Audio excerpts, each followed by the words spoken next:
नमस्कार, मी कविता। स्वागत आहे तुमचं टेस्टी चव विथ कवितामध्ये।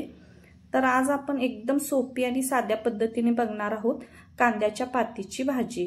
ही करायला खूप सोपी आहे पण चवीला खूप छान लागते।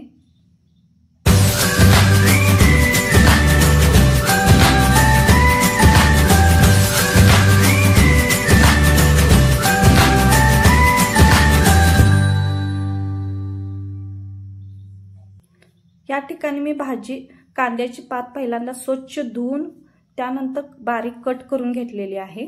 तर भाजी आपल्याला कट करण्यापूर्वीच धुवून घ्यायची आहे।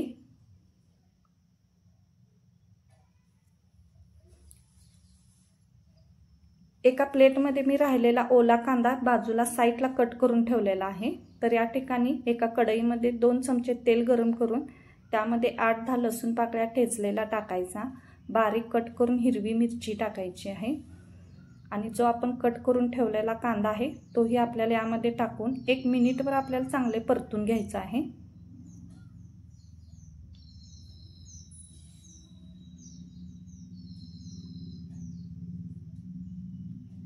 आता मिनिटभर आपला झालेला आहे कांदा परतून। तर त्यामध्ये आपल्याला आता भाजी टाकून परतून घ्यायची आहे।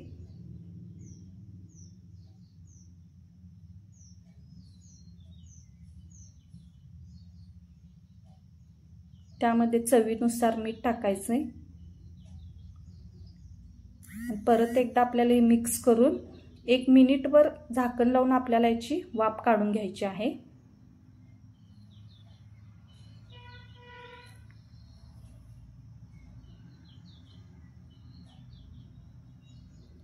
तर 1 मिनिटभर आपण झाकण लावून वाफ काढून घेतलेले आहे। तर या ठिकाणी आता आपल्याला भाजलेल्या शेंगदाण्याचे कूट टाकून घ्यायचे आहे।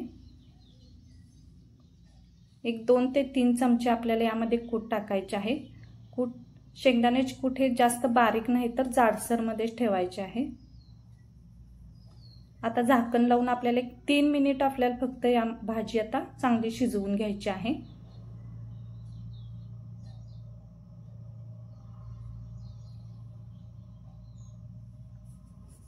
तर 3 मिनिट झालेले आहे। तर बघू शकता भाजी आता आपली चांगली कोरडी झालेली आहे आणि मस्तपैकी शिजलेली आहे। तर तयार आहे आता आपली भाजी।